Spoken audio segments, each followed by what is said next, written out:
নমস্কাৰ, মই জ্ঞানশ্ৰী বৰা। মই ডক্টৰ হিমন্ত বিশ্ব শৰ্মা দেৱক দুটামান কথা ক'বলৈ বিচাৰিছোঁ। প্ৰথমতে শুভেচ্ছা। আপোনালোকে ৰাইজৰ সমৰ্থন লাভ কৰিছে আৰু চৰকাৰ গঠন কৰিবলৈ আগবাঢ়িছে। গতিকে অনাগত দিনত ৰাইজৰ পক্ষত কামবোৰ কৰি যাব বুলি আশা ৰাখিছোঁ। দ্বিতীয়তে আপোনাক দুটামান কথা সোঁৱৰাই দিবলৈ বিচাৰিছোঁ।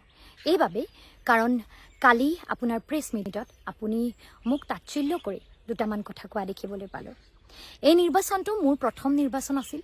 মৰিয়নি সমষ্টিৰ পৰা ৰাইজৰ দলৰ আৰু বিৰোধী মিত্ৰজোঁটৰ সমৰ্থিত প্ৰাৰ্থী হিচাপে মই নিৰ্বাচনত অৱতীৰ্ণ হৈ লাভ কৰিলোঁ 52,792টা ভোট।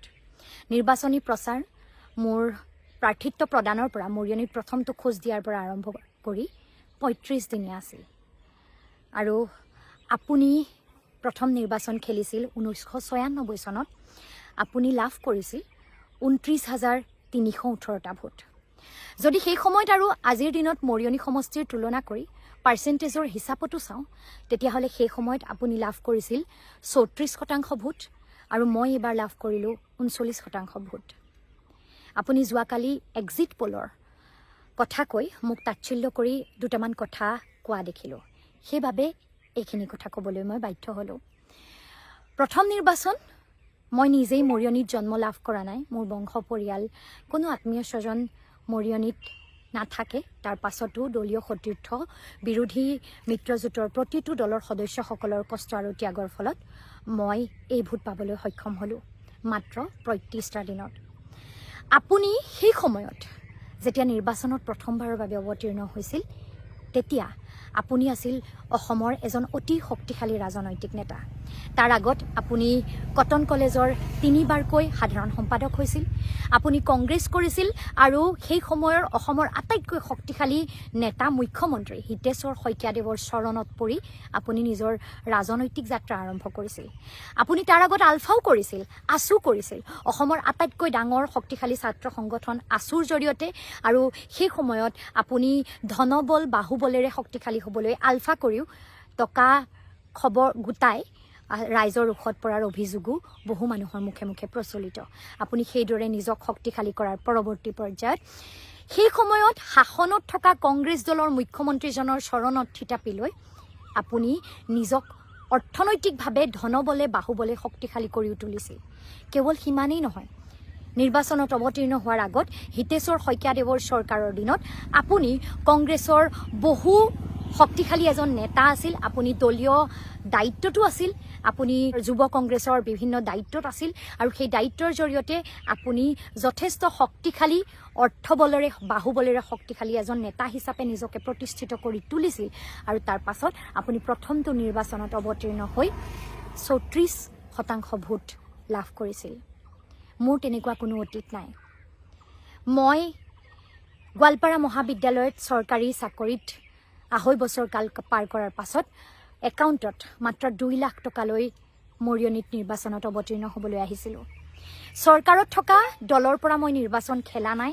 কোনো চৰকাৰী নেতাৰ ভৰিত পৰি মই মোৰ ৰাজনৈতিক যাত্ৰা আৰম্ভও কৰা নাই। ৰাইজৰ মাজত যি আদৰ্শৰ কথা কৈ ৰাইজৰ বাবে যিখিনি আচলতে কা আন্দোলন কৰিছিলোঁ, সেই কা আন্দোলনৰ পৰৱৰ্তী পৰ্যায়ত ৰাইজৰ মনৰ কথাবোৰ কৈ মই ৰাজনীতিলৈ আহিছোঁ। মোৰ মা দেউতাও ৰাজনীতিত নাই। মোৰ মূৰত কোনো চৰকাৰত থকা ডাঙৰ ব্যক্তিৰ আশীৰ্বাদো নাই। মোৰ ওচৰত অৰ্থনৈতিক ধনবল বাহুবল একো নাই। তাৰ পাছতো নিৰ্বাচনত অৱতীৰ্ণ হৈ মই এইখিনি ভোট লাভ কৰিছোঁ। আপুনি নিৰ্বাচন খেলিছিল মাত্ৰ 2টা কাৰ্যকাল প্ৰতিষ্ঠিত হৈ থকা 2বাৰৰ MLA এজনৰ বিৰুদ্ধে। মই নিৰ্বাচনত অৱতীৰ্ণ হ'লোঁ 5বাৰ MLA আৰু মাকক ধৰি 7বাৰ যিটো পৰিয়ালে ইয়াত জনপ্ৰতিনিধি হৈ আছে, সেই পৰিয়ালটোৰ বিৰুদ্ধে। নিজেই যিজন ব্যক্তি 5বাৰ জয়ী হৈছিল তেওঁৰ বিৰুদ্ধে।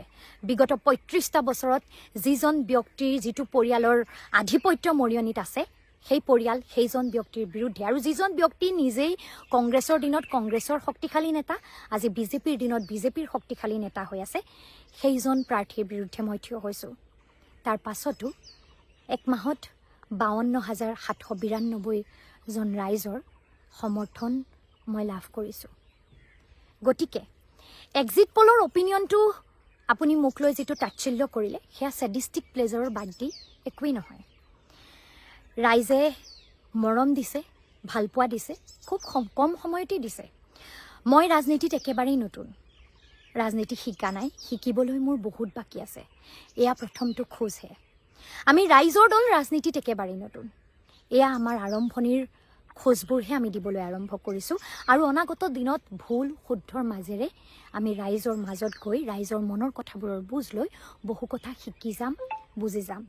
আপোনালোক ৰাজনীতিত যথেষ্ট অভিজ্ঞ। শাসনত থকা দলৰ লগতেই থাকি সদায় শাসনত থাকি কাম কৰি যোৱাতেই অভিজ্ঞ। কংগ্ৰেছৰ দিনত কংগ্ৰেছ, বিজেপিৰ দিনত বিজেপি কৰি টকাৰে যিকোনো উপায়েৰে কিদৰে ৰাজনীতিৰ অংক, ভোটৰ অংক কৰিব লাগে, এইটোত আপোনাতকৈ সিদ্ধহস্ত মানুহ অসমৰ ৰাজনীতিত কোনো নাই। তথাপিতো আমি নতুন প্ৰজন্ম হিচাপে ৰাইজৰ পক্ষত থাকি আঞ্চলিকতাবাদ, জাতীয়তাবাদৰ কথা কৈ আমাৰ ৰাজনৈতিক যাত্ৰা আৰম্ভ কৰিছোঁ। আৰু আপুনি জয়ী হৈ আমাক তাচ্ছিল্য নকৰাকৈ আচলতে ক্ষমতা দখল কৰিবলৈ আগবাঢ়োঁতেও দুটা কথা আমাক ইটিকিং নকৰাকৈ আপোনাৰ হোৱা নাই। মই নাভাবোঁ যে মই বহুত কিবা কৰিছোঁ। মই আজিৰ দিনটোত যিখিনি জনসমৰ্থন লাভ কৰিছোঁ সেয়া সম্ভৱ হৈছে মৰিয়নি সমষ্টিত থকা মোৰ ওপৰত বিশ্বাস ৰখা প্ৰতিগৰাকী ৰাইজৰ বাবে। মৰিয়নি সমষ্টিত থকা প্ৰতিটো বিৰোধী দলৰ প্ৰতিজন কৰ্মীৰ যথেষ্ট ত্যাগ, কষ্ট আৰু অৱদানৰ বাবে। গতিকে মোক তাচ্ছিল্য কৰি আপুনি কেৱল মোক ঠাট্টা কৰিছে এয়া নহয়, মোক সমৰ্থন কৰা মৰিয়নিৰ সেই ৰাইজসকলকো যেন আপুনি ক'ৰবাত তাচ্ছিল্য কৰিছে এনে লাগিল। আমাৰ খোজবোৰ নতুন খোজবোৰ ধৰক বৰক হ'ব পাৰে। নতুন খোজবোৰ দিওঁতে আমি বহুবাৰ পিছলিব পাৰোঁ, কিন্তু পিছলিলেও আমি খোপনি ধৰিম, আমি আগুৱাই যাম। এই আগুৱাই যাবৰ বাবে আমাক সুবিধাবাদৰ প্ৰশ্ৰয় ল'ব লগা হোৱা নাই। আমি সুবিধাবাদৰ পক্ষত অৱস্থান গ্ৰহণ কৰা নাই। আমি প্ৰত্যাহ্বানেৰে আৰম্ভ কৰিছোঁ। আমি সমাজৰ শোষিত বঞ্চিতসকলৰ কাষত থিয় হৈ সমস্যাৰ কথাবোৰ ক'বলৈ আৰম্ভ কৰিছোঁ। শাসনত থকা নেতাৰ ভৰিত পৰি আমি আমাৰ ৰাজনৈতিক যাত্ৰা আৰম্ভ কৰিব লগা হোৱা নাই। আমি বাট দীঘলীয়া বুলি জানো, কিন্তু তথাপিতো সেই দীঘলীয়া কণ্টকময় বাটেৰে আগবাঢ়ি যাবলৈ কষ্ট কৰি যাম বুলিয়ে আগবাঢ়ি ওলাই আহিছোঁ।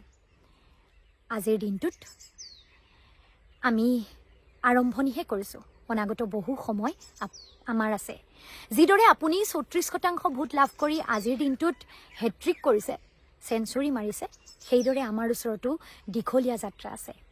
কিন্তু ক'ৰবাত আপুনি ইমান সমৰ্থন লাভ কৰাৰ পাছতো প্ৰথম দিনটোতেই এক্সিট পলৰ প্ৰসংগত আমি কৰা মন্তব্যক লৈ ঠাট্টা মাৰোঁতে এটাই কথা বুজিলোঁ যে জয়ী হোৱা প্ৰাৰ্থীগৰাকীক মৰিয়নি সমষ্টিত যিজন প্ৰাৰ্থী ইমান বছৰ জয়ী হ'ল, মৰিয়নি সমষ্টিৰ পৰা যিজন প্ৰাৰ্থী এইবাৰ জয়ী হ'ল, তেওঁৰ কথা কৈ তেওঁক শুভেচ্ছা দিয়াৰ পৰিৱৰ্তে আপুনি আমাৰ কথা কৈ আমাক ঠাট্টা মাৰিহে সুখ লাভ কৰিলে, ছেডিষ্টিক প্লেজাৰ লাভ কৰিলে।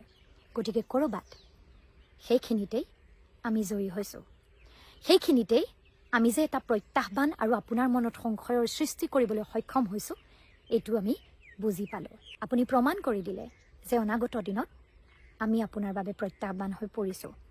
গতিকে অনাগত দিনবোৰৰ বাবে আপোনাক শুভেচ্ছা জনাই কওঁ, বিধানসভাৰ ভিতৰত বিৰোধীৰ সংখ্যা কম হ'ব পাৰে। বিধানসভাৰ ভিতৰত থকা মানুহবোৰে আপোনাৰ বিৰুদ্ধে সকলোৱে মাত মাতিবলৈ সাহস নকৰিব পাৰে। আপুনি একপক্ষীয়ভাৱে শাসন চলাম বুলি ভাবিব পাৰে, কিন্তু আমি সাৰে আছোঁ, আমি সাৰে থাকিম। বিধানসভাৰ বাহিৰত আমি আপোনাৰ প্ৰতিটো পদক্ষেপক লক্ষ্য কৰিম। আপোনাৰ প্ৰতিটো পদক্ষেপক ভুল হ'লে, ৰাইজৰ বিপক্ষত গ'লে সমালোচনা কৰিম আৰু বিপক্ষ এতিয়াও সাৰে থাকিব।